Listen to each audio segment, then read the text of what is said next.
He refreshed the email twice. The subject line wasn't dramatic. It looked routine. Organizational update. 10 years. No warnings, no performance issues, no scandals. He was a mid-level operations manager, coordinating workflows between teams, making sure nothing broke, making sure everything moved. For 10 years, he was the system's stabilizer, until the system stopped needing stabilization. He led projects, trained new hires, canceled vacations for deadlines. He read the second paragraph slowly. Role impacted. That was it. No accusation, no conflict, no failure, just efficiency. In 2022 and 2023, companies like Meta cut over 20,000 employees. Google reduced thousands of roles. Amazon trimmed entire teams. Profitable companies, dominant companies. This wasn't collapse, it was optimization. And optimization does not remember loyalty. Welcome to 2026. The rules didn't change loudly. They changed quietly until they reached you. This is not motivation. This is reconstruction. The contract was simple. Work hard, stay loyal, climb slowly, security will follow. For decades, it worked because companies rewarded stability. They rewarded tenure. They rewarded obedience. But the real contract was never loyalty. It was usefulness.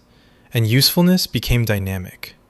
According to the World Economic Forum, millions of roles are being reshaped by automation and artificial intelligence. Not eliminated, reshaped. Reshaped means the structure can move beneath you, without asking, without warning, without emotion. The industrial promise said, if you stay loyal, you stay safe. The modern system says, if you stay useful, you stay relevant. Experience is what you have done. Relevance is how valuable you are now. Those are no longer the same thing. The safest employees in 2015 are often the most exposed in 2026 because the system optimized for efficiency, not loyalty. 3 weeks after the email, he stopped asking, why me? He started asking, how does the system actually work? That question changed everything because he realized something dangerous. His job was never secure. It was temporarily useful.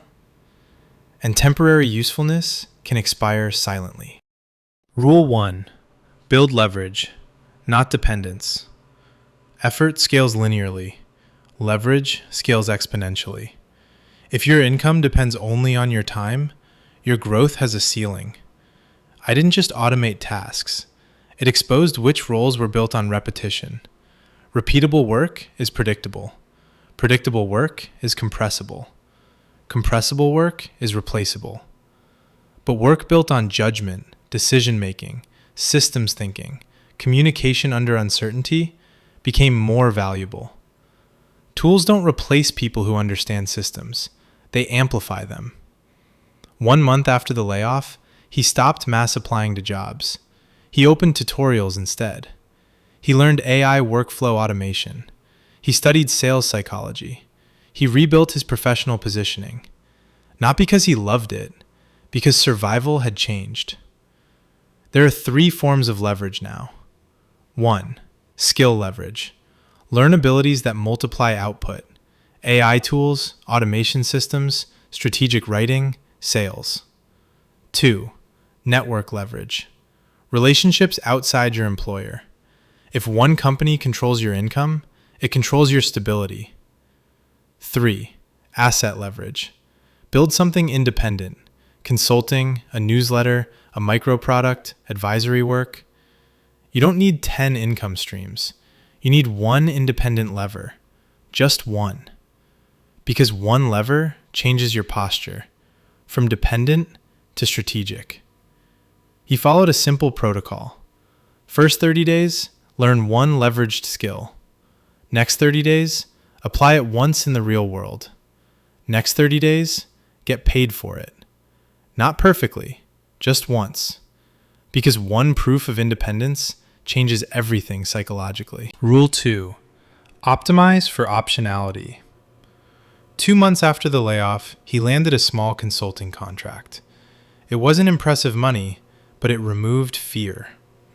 Dependence creates anxiety. Options create control. Optionality is the new security. Not permanence, mobility. In the old world, safety came from staying. In the new world, safety comes from being able to move. When your survival depends on one path, disruption feels catastrophic. When your capability applies across multiple paths, disruption becomes manageable. Optionality isn't rebellion, it's positioning. You don't destroy the first bridge, you build the second one. Quietly, strategically, before you need it. Rule 3. Separate identity from employment. The hardest shift wasn't financial, it was psychological. For years, his identity was his title, his company email, his position in the hierarchy. The week after the layoff, he deleted Slack. No farewell message, just silence. And for a moment, it felt like he disappeared. Because identity built on roles is fragile. Roles change, markets change, institutions change. But capability travels. Your ability to learn travels. Your ability to adapt travels. 3 months after the email, he stopped defining himself by where he worked. He defined himself by what he could build. That shift was invisible externally, but irreversible internally. Rule 4.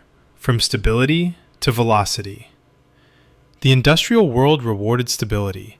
Stay, wait, accumulate tenure. Digital systems reward velocity, speed of learning, speed of adaptation, speed of repositioning.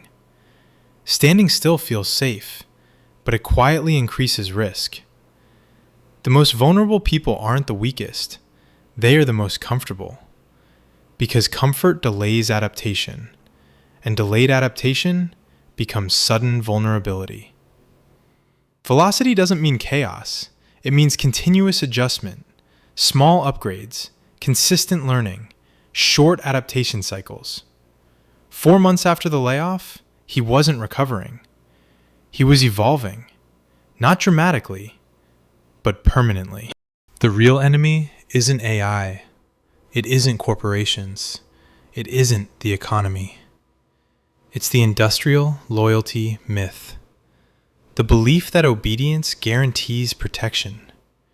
But obedience creates dependence. Dependence creates fragility. And fragility collapses under efficiency. The system does not reward loyalty. It rewards value. And value must be renewed continuously. The old contract said, "Give us loyalty and we give you safety." The new contract says, "Remain valuable and you remain relevant." Stop adapting and you become exposed.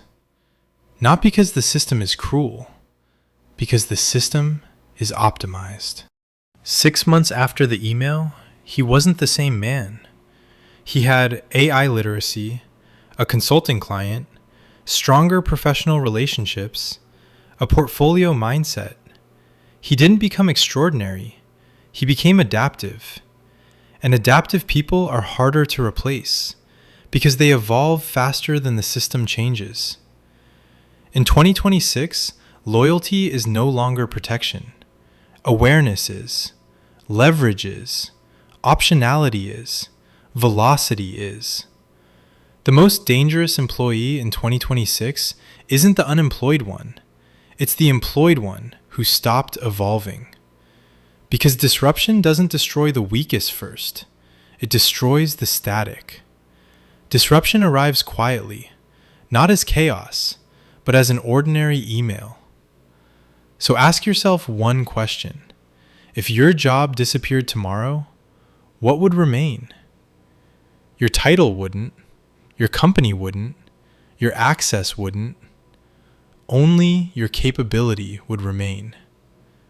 Build that before you need it. Because the people who survive the future are not the most loyal. They are the most adaptive.